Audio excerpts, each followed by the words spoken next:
They fired me while I was getting coffee, during a meeting that wouldn't exist if I hadn't designed this factory from scratch. By the time I returned to the room, my badge was deactivated and my seat had vanished like I'd never mattered. My name is Ray Mercer. I'm 46.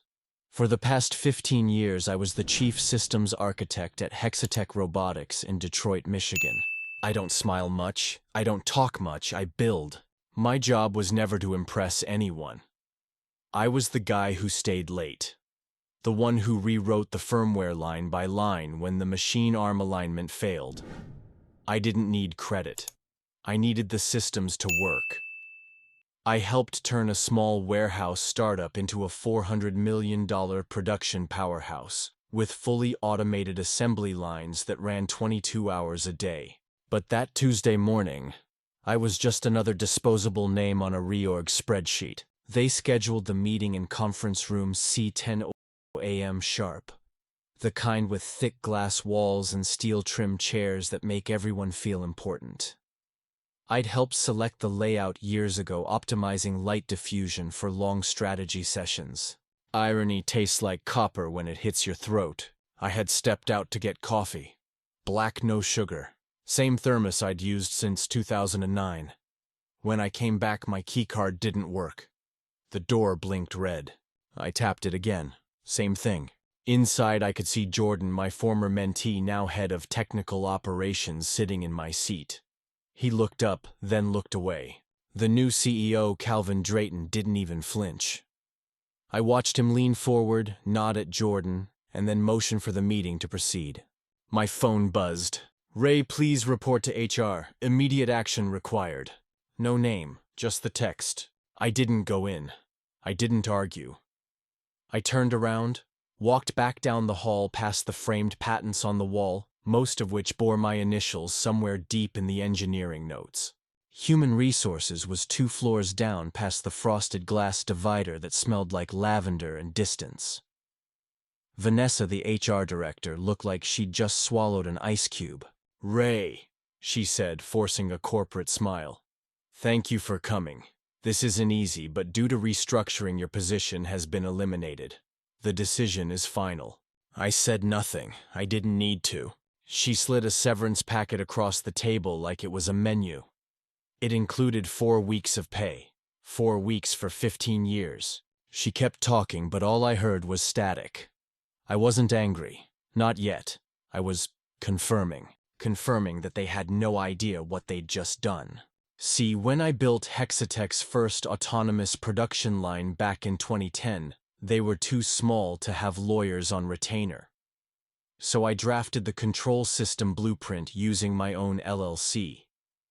And the legal agreement, the company could use my system, but the intellectual property remained mine unless otherwise transferred. There was no transfer.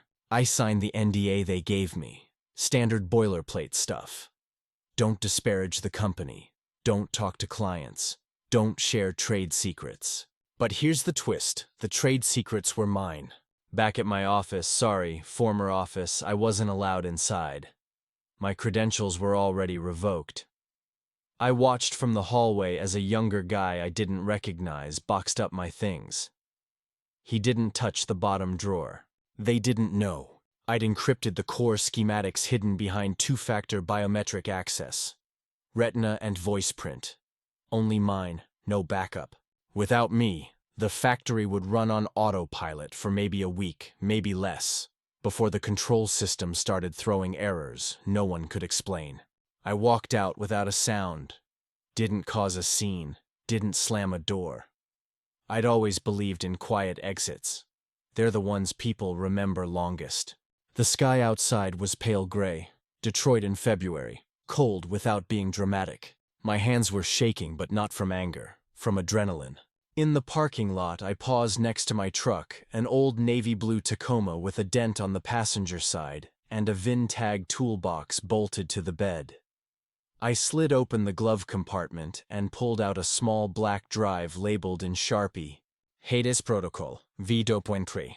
It was the last version of the system I'd installed. Not the one they were using. The one I never gave them. I built it for redundancy, for fail-safes, for when things went catastrophically wrong. And now they had. They just didn't know it yet. I turned the key engine humming like it always did. I didn't look back. As I pulled onto the expressway, a single thought repeated in my head, calm and cold. They fired me from a factory I designed. They removed the man whose name was on every blueprint. And now they'll learn what happens when you unplug the architect from his creation. I helped build every inch of that factory, every bolt, every line of code. But when it came time to choose between profit and loyalty, I was just another line item to delete. I met Jordan Barnes when he was still a skinny intern fresh out of Georgia Tech, wearing oversized glasses and tripping over his own optimism. He used to sit 3 desks down from me, always carrying a notebook and a list of questions. And I always answered them because someone had once done that for me. I taught him how to think in systems, not just solutions. I walked him through every logic branch of our robot coordination layer. I showed him where to look when the system worked, and where to look harder when it didn't. Back then he called me sir. Back then he brought me coffee. But people change. Titles change them faster than time ever will.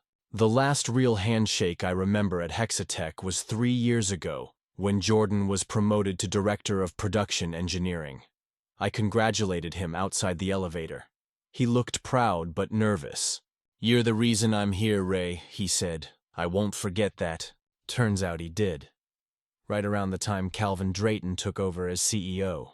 Calvin was 39, wore fitted suits, and had a voice trained in some overpriced MBA program to say things like disruption and streamlining legacy infrastructure. That was code for fire the expensive people who built this place and replace them with cheaper ones who don't ask questions. To Calvin, I wasn't a mentor. I wasn't the engineer who automated 76% of their output. I was just a cost center with a salary that could pay for 2 junior devs and a project manager with buzzwords on his LinkedIn. So they cut me. But here's the thing they forgot. You don't cut the man who owns the blueprints. The original factory automation architecture, the foundation of the entire production ecosystem, was logged under a private design file I registered under my company Mercer Embedded Systems LLC in 2010. Why? 'Cause back then, Hexitech didn't even have a legal department. I wrote the contract myself. They just needed something that worked. I gave them that. But I never gave them me. I pulled off the freeway near Belleville, just past the industrial zone, into a small lot beside an old tool and die warehouse. I had the keys. Bought the building 7 months ago quietly through a trust. Just in case. I parked inside. Steel walls, concrete floors, no signage, no noise. Perfect. I opened the bay door, stepped into the cold metal silence, and finally allowed myself a full breath. This would be my rebuild zone. Not just of machines, of myself. That night I poured myself a glass of bourbon, sat on a folding chair in the center of the warehouse, and opened my laptop. Booted into Red Cell OS, my personal secure build environment. Offline, air-gapped, encrypted at every layer. I opened the original automation framework files. File name hexprime rarch.3.pu. Status owner R. Mercer. Access restricted, modification rights. Signed certificate required. I leaned back. They were still running this version, and without my signature they couldn't legally use it. More importantly, without my digital key they couldn't alter it without risking a full system freeze. And I had 3 more tricks buried beneath those lines of code. Meanwhile, they thought I'd just disappear. That I'd move on. They always think that, but they forget engineers don't move on. We build forward. At 11:34 p.m., my phone lit up. Blocked number, no voicemail, no second ring. I knew it was them.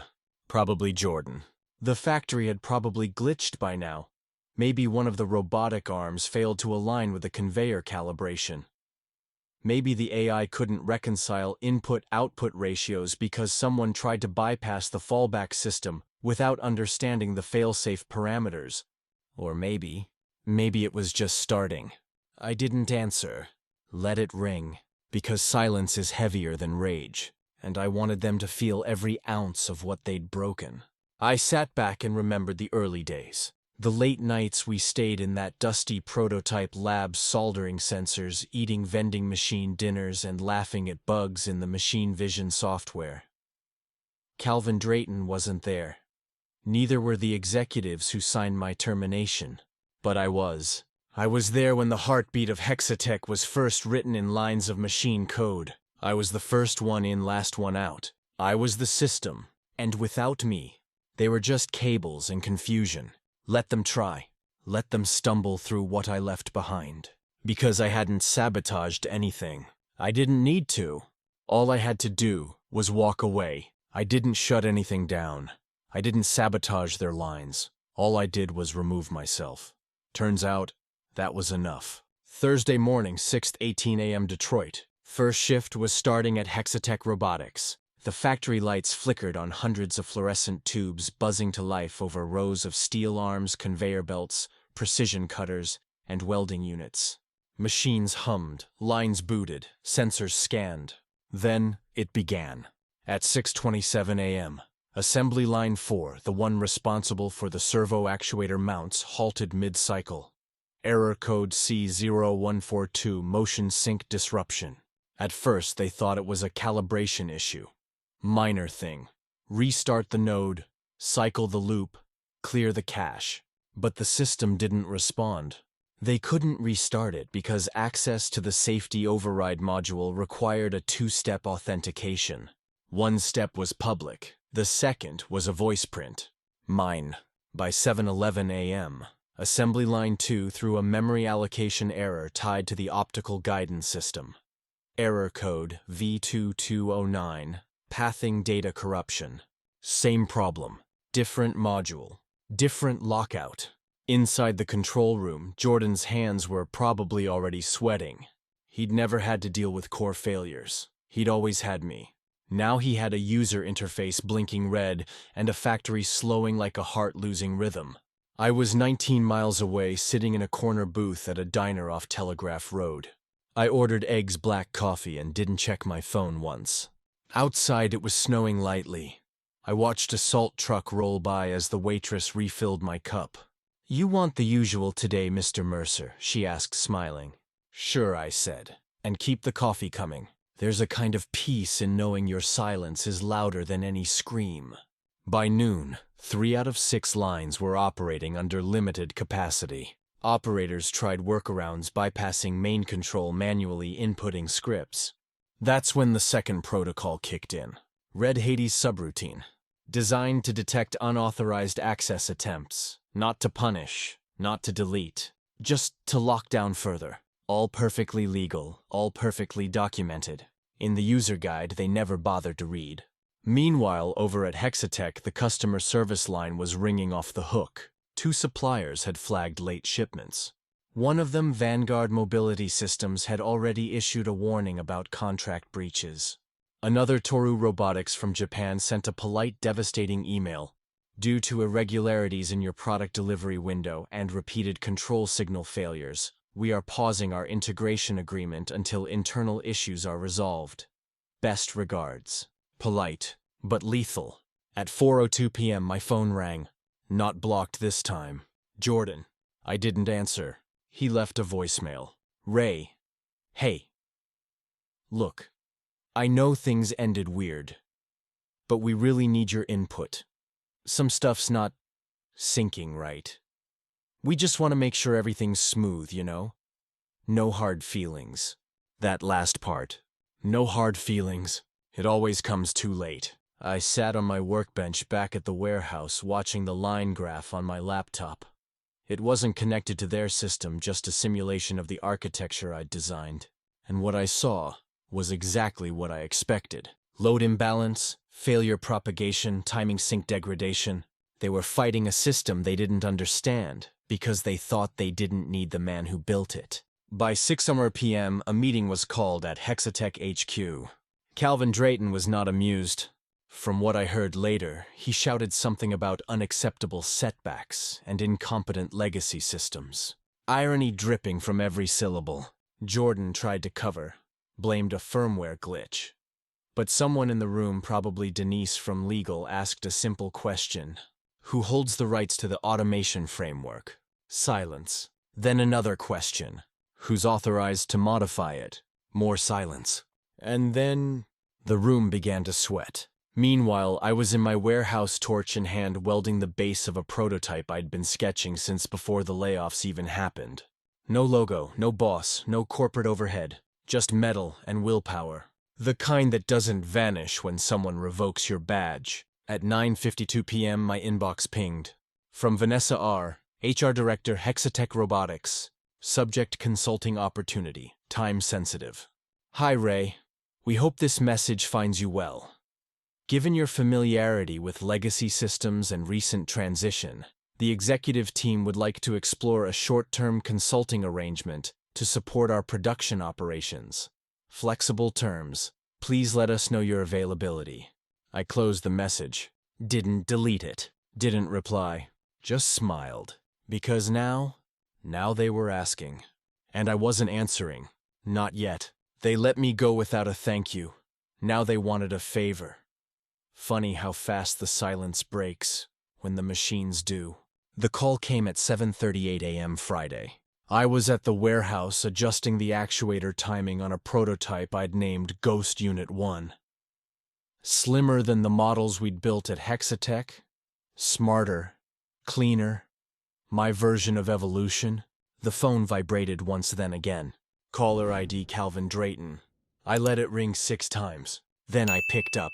Ray, he said quickly, voice tight, performative, calm, cracking. Appreciate you taking the call.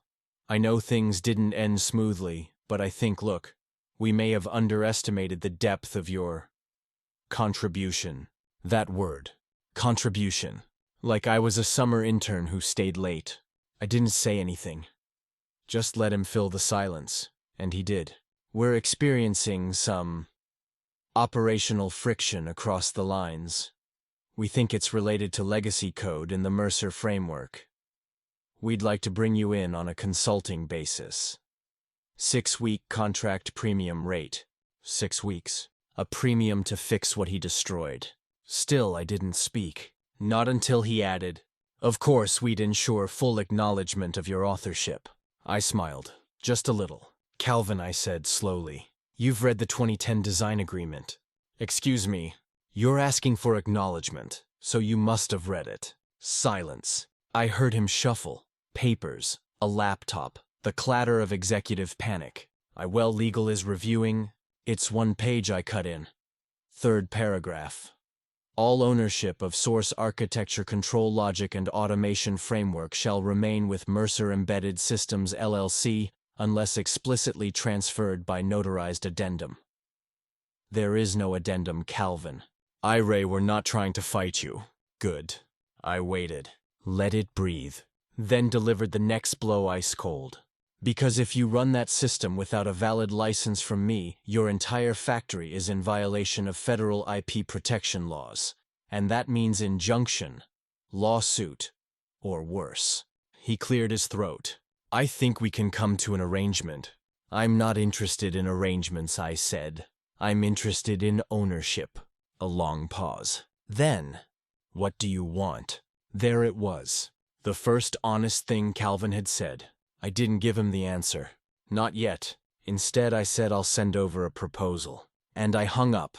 Back at my desk, I opened an old folder labeled hex-alt-terms.draft. It was something I wrote years ago when I first saw how fast things were changing. A future-facing license agreement, in case I ever needed to reclaim the work that bore my name. I updated a few lines, then added one more. Clause 9.1.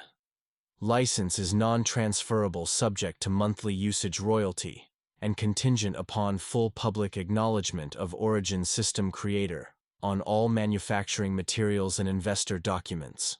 I wanted the world to know. Ray Mercer built this. I clicked export as PDF, sent the email with the subject line, Mercer Framework Licensing, Standard Terms. No greeting, no signature, just the document.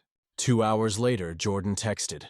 They're freaking out. Calvin's losing it. Legal says you might have full leverage. I didn't respond. 15 years ago, I taught Jordan how to debug a misaligned servo arm. Now he was learning a different kind of architecture. Leverage.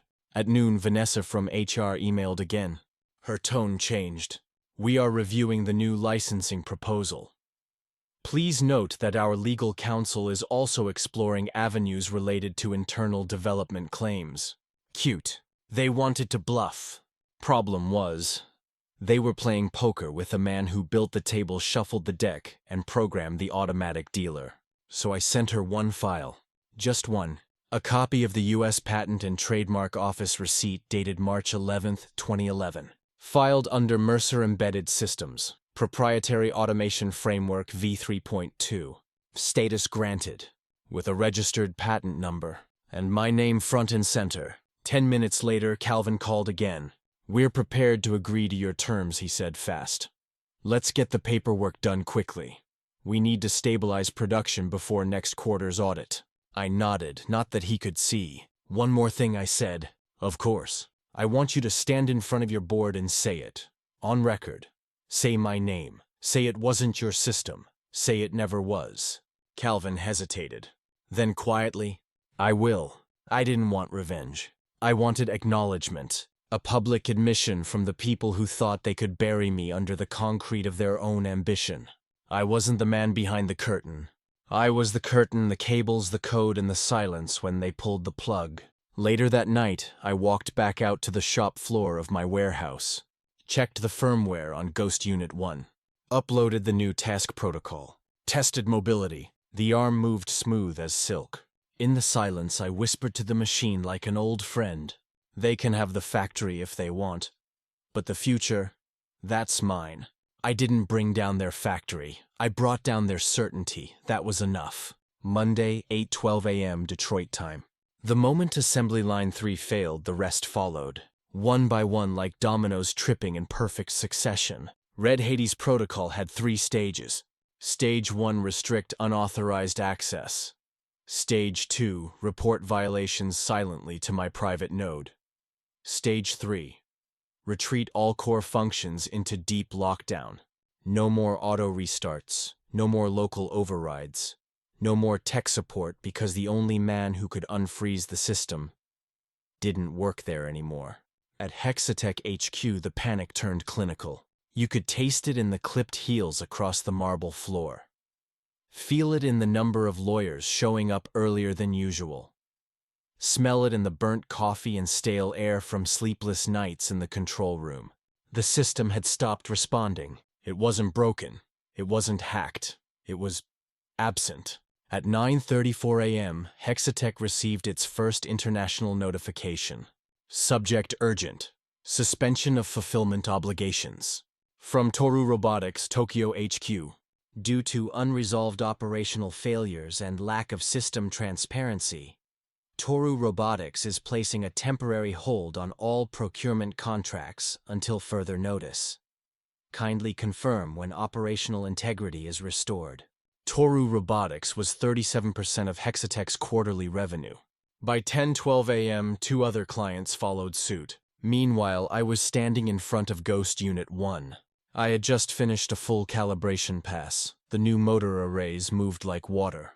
I opened a private tab on my secure dashboard. No internet. Just a local network sandbox running mirrored diagnostics from the public-facing Hexitech framework. Everything had flatlined. Exactly as designed. Then the emails started. Not from Calvin. From investors, board members, former colleagues. They were all saying the same thing in different fonts. Ray, what's going on? We didn't know it was your system. Can we talk? One message stood out. A short one. From someone I hadn't heard from in years. Andrew Colton, ex-CTO, the man who originally hired me. If you want to burn it all down, I won't stop you. Just make sure they learn something while they watch it fall. By 11:00 a.m., Bloomberg picked up the story. A short article but with a headline that hit like thunder. Detroit automation giant faces IP crisis. Legacy architect holds exclusive rights. By noon, it was trending on LinkedIn. By 2:00 p.m., CNBC ran a segment. Who is Ray Mercer, the engineer behind the machines? They showed an old photo of me taken back in 2015, right after we finished Line 6. I had oil on my collar and half a smile on my face. I hadn't smiled like that in a while. The phone rang again. Calvin. I answered this time, not because I owed him, because I wanted to hear how a man drowns when he thought he owned the ocean. Ray, he said, voice hoarse. We need to reverse this. We're bleeding millions.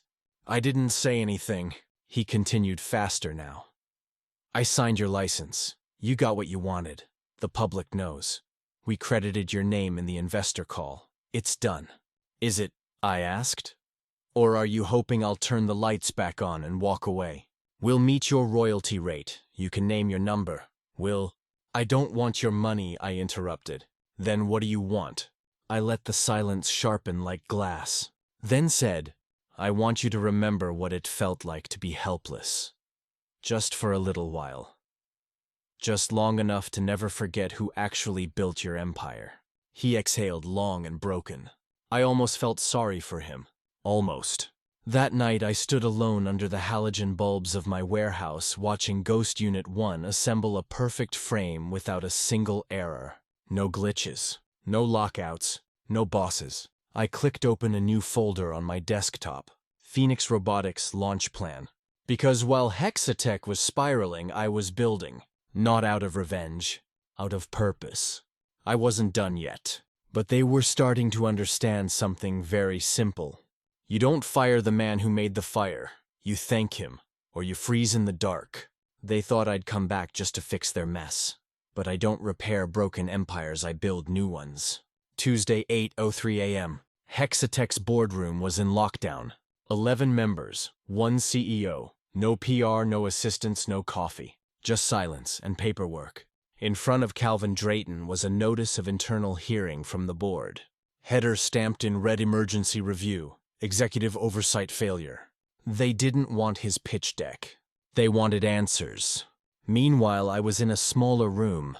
Concrete floor, steel beams, 1 folding table, 1 monitor, and a visitor. Trent Holloway, VP of Engineering from Orion Dynamics, a direct competitor to Hexitech. He wore jeans and a North Face jacket like a man who didn't need to prove he had money. You built that whole line at Hexitech, he asked, watching the Ghost unit operate. No, I replied. I built 6. He let out a low whistle. Damn, they really thought they could just replace you. I shrugged. They replaced the face, not the fingerprint. He watched the robot work for a moment, arms folded, then leaned in. We want you to join Orion. I didn't move. We'll match your old salary, then double it. Still no response. He inhaled, then dropped the real offer. Chief Technology Officer. Founding seat in our new robotics division. You'll have equity, authority, autonomy. That one hit different, not because of the money, because it meant I'd never be someone's employee again. Still, I didn't answer right away. Instead, I asked, what do you think of systems that depend on one man? Trent blinked. I think they're risky. I nodded. Me too. He smiled. That's why we want the man. Back at Hexitech, the dominoes kept falling. Vanguard Mobility, their second largest account, issued a formal suspension. Investor confidence plummeted. In just 3 days, the company's stock had dropped 17%. Legal had run out of spin. The truth had gone viral. Every article, every comment, every LinkedIn post said one name, Ray Mercer, the forgotten architect. That afternoon, Calvin tried one more move. He went on record. A press release 3 paragraphs long. We recognize the foundational work of Ray Mercer, whose early architecture laid the groundwork for our success. We are currently in dialogue to re-establish a cooperative technical relationship. Nice try, but I wasn't interested in dialogue. I was interested in leverage. I forwarded Orion's offer to my attorney. We drafted a counterterm. If Hexitech wanted access to even one line of my code, they wouldn't just pay royalties. They'd license my name. Every system that bore my framework would be labeled Mercer Certified Architecture. Every contract, every product manual, every investor packet, with 3 words in bold font powered by Mercer. Calvin refused, at first. Then came Wednesday morning. That's when a message leaked. A memo from inside Hexitech. Total systems reboot estimated at 5 to 7 weeks unless Mercer re-engages. Losses projected to exceed $80 million. When that hit Reddit, game over. The next call didn't come from Calvin. It came from a board member, Susan Eldridge, one of the originals. She was the one who signed my original contract back in 2010. Her voice was calm, measured. "Ray," she said, "we'd like to formally license your framework moving forward with attribution usage fees and oversight. We'll sign whatever terms you set. But we need this resolved. Fast." I paused, then asked, "Does Calvin stay?" She didn't answer right away. That was answer enough. That night I stood in the warehouse watching Ghost Unit 1 move with surgical precision. No errors, no delays, no politics. I opened a folder on my laptop, Phoenix Robotics, board formation draft.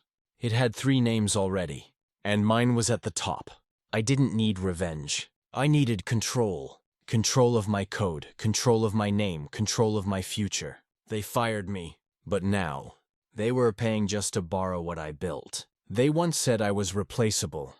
Now they needed my signature just to keep the lights on. Thursday, 10:42 a.m.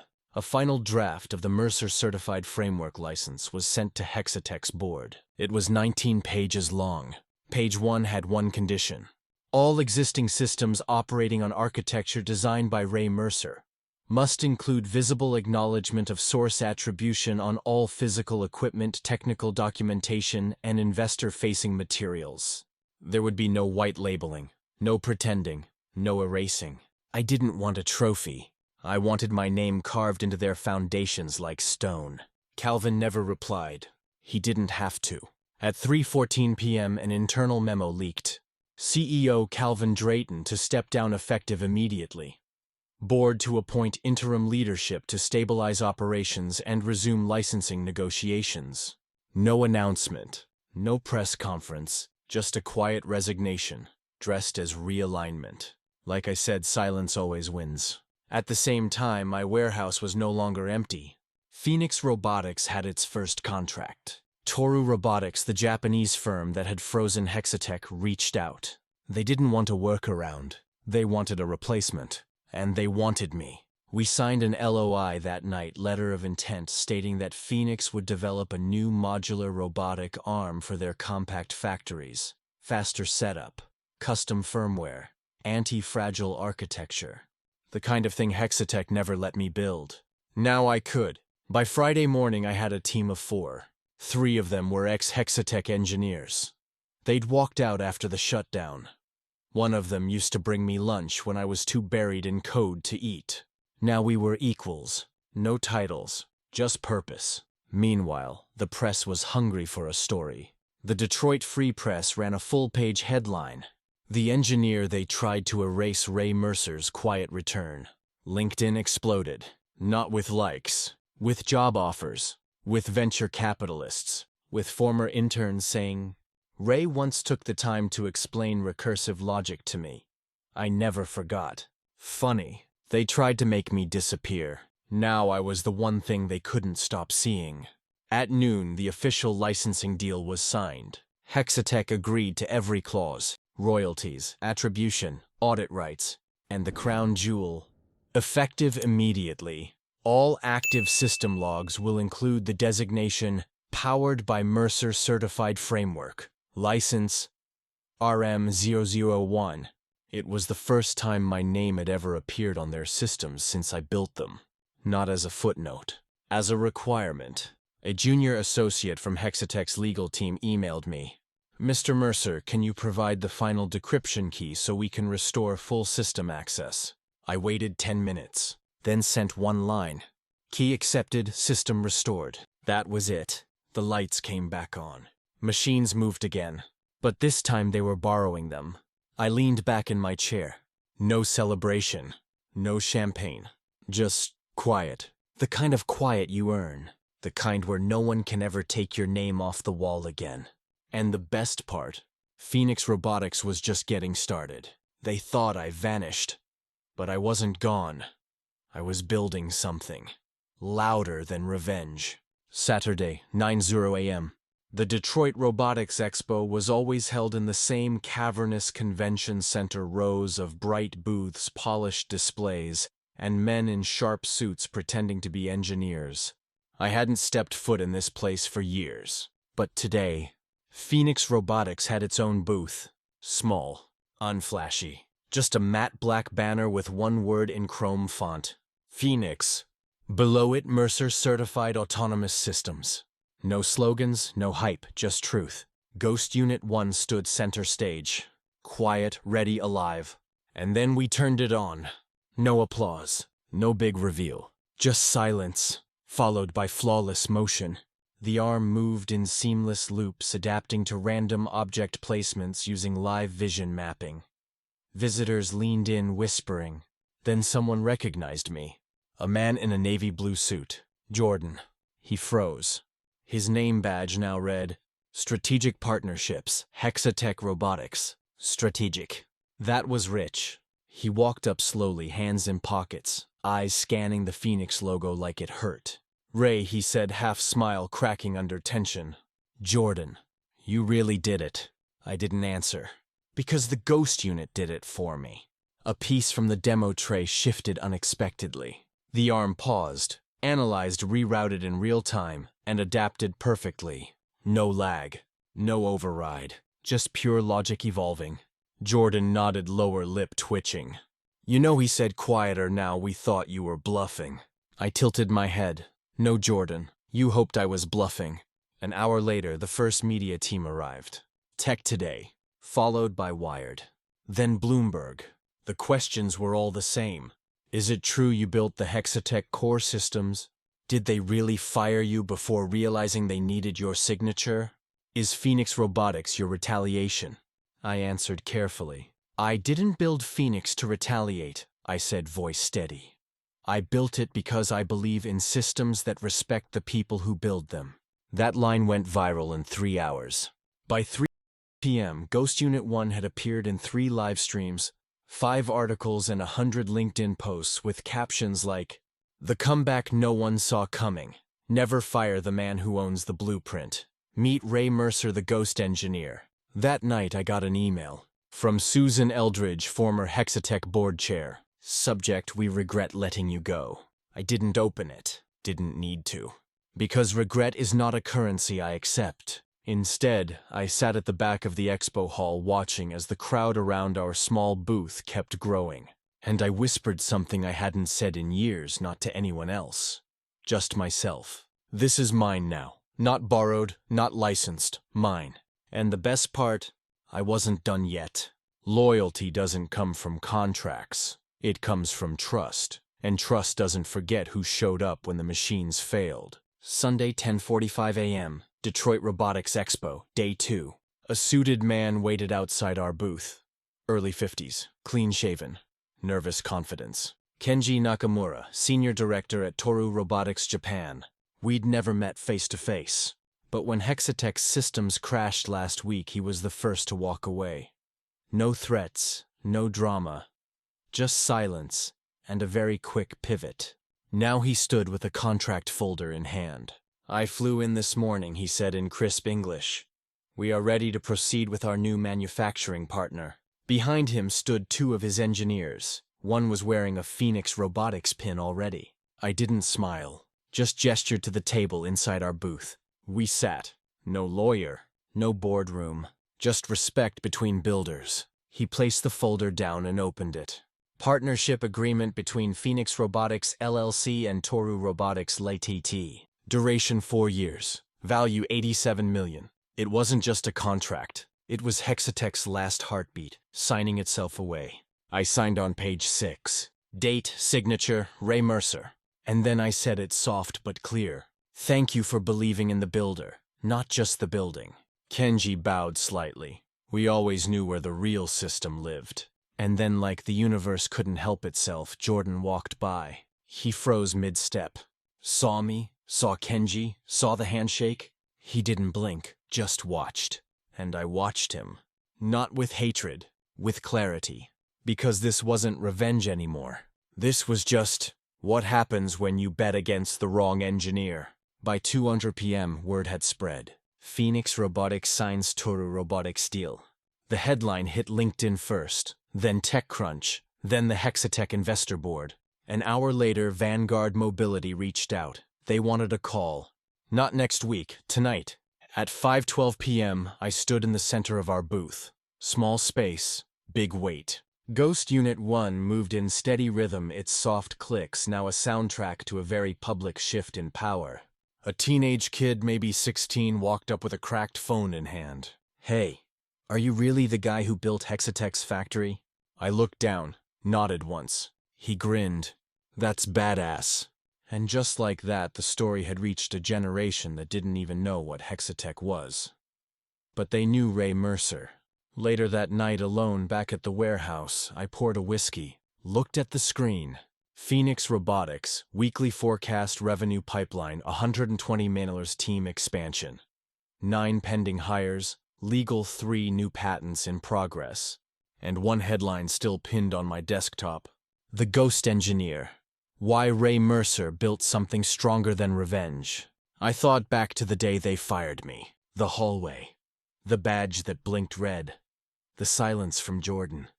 The trembling hand holding a thermos of black coffee.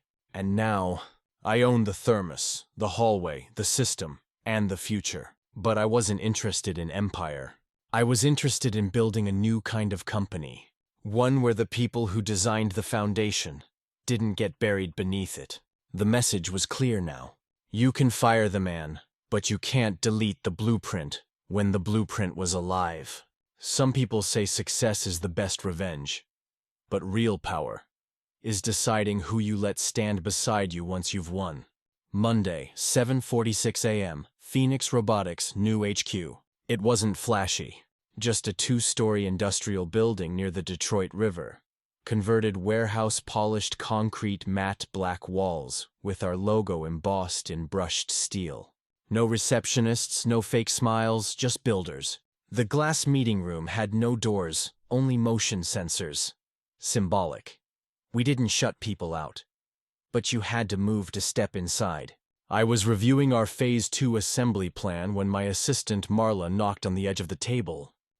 Someone's here to see you." I didn't look up, client. "No," she said quietly. "Jordan Barnes." That name hadn't left my mouth in months. But it had never left my mind. I nodded once. "Send him in." He walked in like he wasn't sure if he should be breathing. Same man, same thin glasses. But the suit didn't fit him anymore, not because of size. Because of weight. His eyes were tired, his voice even more so. "Ray!" I raised one hand. "Spare me the intro." He swallowed. I was wrong. I said nothing. He continued. "I was scared. Calvin said you were expensive, obsolete. He promised I'd be CTO if I backed the reorg. I thought I was protecting the company." He paused. "I wasn't. I was protecting my position, and I lost both. I let it hang." He reached into his coat and pulled out a slim folder. A portfolio. Inside blueprints, logic trees, prototype diagrams. His own.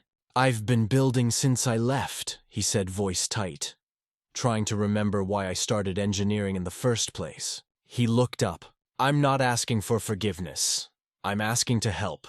Silence. Just the two of us. One table. One choice. The man who watched them fire me. Now.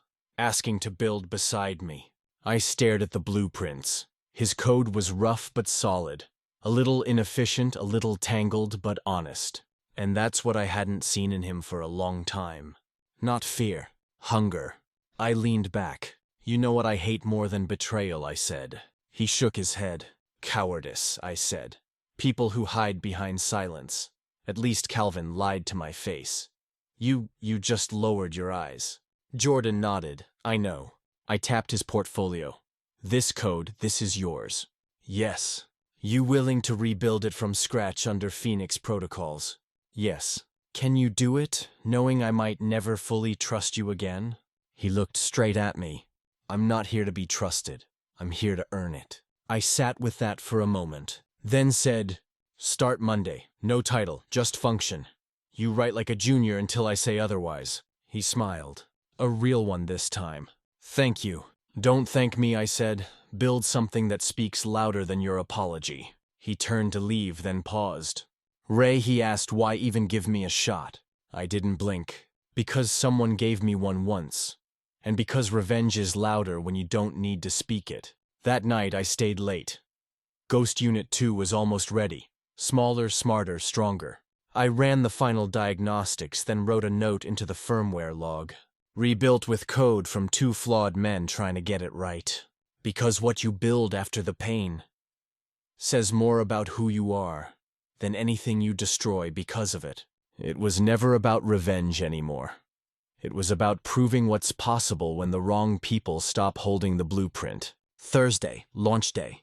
Ghost Unit 2 was finally ready. We didn't rent a stadium. We didn't need fireworks or keynote speeches. We just turned it on. A small live stream. 12 minutes. 50,000 views in the first hour. It wasn't just the performance, though. It was flawless. It was the philosophy that stunned people. Adaptive control layers. Human-safe reinforcement learning. Energy-efficient torque calibration. We weren't just building machines. We were building systems that evolve with the people who use them. And at the end of the stream, I said one line. We built this with engineers in mind. Not investors, not executives, not titles. Just the people who stay up at 3 a.m. fixing what someone else broke. That line clipped and reposted 1.2 million times in 3 days. But with light comes shadow. Friday, 8:06 a.m. Marla walked into my office with her tablet. Her face said it before her voice did. You're trending on X, but not for the right reason. I took the tablet. There it was. Mercer sabotage, former Hexitech employee admits to building lockdown code in legacy system. Whistleblower says Ray Mercer inserted fail-safe to break factory if terminated. TechBuzz report, anonymous source. I didn't need to guess where it came from. Calvin. He couldn't beat me with code. So now he tried with narrative. A desperate spin turned me from builder to saboteur. But here's the thing about truth. It doesn't need to shout. It just needs to be documented. I called Susan Eldridge, now Hexitech's interim chair. Handle your former CEO, I said coldly. Or I release the full audit trail, including the version logs from 2011 to 2023. She sighed. We're already cleaning house, but Calvin's lawyer is shopping soundbites to the media. Let them shop, I said. I build. They sell fear. Still, we couldn't ignore it. Jordan walked into my office later that afternoon. He didn't say anything, just dropped a printed blog post on my desk. The headline, Did Phoenix rise from integrity or from inside sabotage? He finally spoke. I can write a statement. From the inside. Set the record straight. I looked at him. This was it. Not the apology. Not the rebuild. The moment someone who once buried me chose to stand up beside me. We released a full technical white paper. Step-by-step documentation of all my frameworks. Licensing dates. Non-destructive design. And we ended it with a single sentence from Jordan. I was there when Ray Mercer built the system. I was also there when the system outgrew the people in charge of it. It never failed. They just stopped listening to the one who knew how it worked. The smear campaign collapsed in 48 hours. And Phoenix doubled in clients. People didn't just trust the machine. They trusted the man who didn't fight back with noise, but with documentation, precision, and silence. That night, as I walked through the floor of our new R&D lab, I heard something I hadn't felt in years. Hope. Not just in the machines, but in the people behind them. Because this wasn't just about robotics anymore. It was about rewriting the rules of how we treat the builders. And for the first time, I felt like I wasn't just winning, I was leading. This isn't a story about revenge. It's about remembering that the blueprint only matters when you don't forget who drew it. 1 year later, Phoenix Robotics HQ. The warehouse that once echoed with welding torches and half-assembled prototypes now hummed with a different energy. 57 employees, 12 patents pending, 4 international contracts, and a backorder list stretching into 2027. We held the first company gathering that afternoon. No stage, No balloons, just a circle of chairs, engineers, designers, interns, ex-Hexitech, new blood, all one. I stood in the center. I hadn't planned to speak, but Marla looked at me like I owed them something, not orders. A story. So I took a breath and told it. I was fired on a Thursday. No warning, no handshake. Just a blink on a badge reader that turned red instead of green. The room was silent. I walked out of a building I helped design. Systems I wrote. Code I debugged at 2:17 a.m. while others were home. Heads nodded. Some had been there 2 different jobs, same exile. They told me the system would run without me. What they forgot was I was the system. I looked up at the wall behind them. The same wall where the original Mercer framework blueprint was now framed mounted in glass. Not as nostalgia, as proof. I didn't come back to get even, I said. I came back to remind every person in this industry, every quiet engineer, every late-night coder, every overlooked mind that you matter. Even when they tell you you're too quiet, too expensive, too easy to replace. I paused. Jordan was watching me. So was Marla. So was a 23-year-old intern named Lexi, who once asked if I'd ever thought of quitting. I looked straight at her now. No, I didn't quit, because I knew this truth. You can fire a person, but you can't fire integrity. You can't lay off ownership. And you sure as hell can't delete a name. That's carved into the code. They stood. Quiet at first, then louder. Not applause. Respect. Afterward, I sat in my office, alone. On the wall beside me, the original termination email still hung framed, not as bitterness, but as reminder. Subject line. Change in operational direction. My favorite lie. I closed my laptop, poured a cup of black coffee, and whispered to myself. They took my badge, so I made a name. They locked me out, so I built a door. And when they stopped listening, I started speaking. Not with words, but with systems they couldn't survive without. Because that's the thing about fire. You can burn bridges, or you can use it to forge steel. If you've ever been fired, overlooked, or underestimated, this story is for you. Not to make you bitter, but to remind you they can take the office, the paycheck, even the credit. But they'll never own your blueprint. And if you dare, you can rebuild from the ashes, like I did.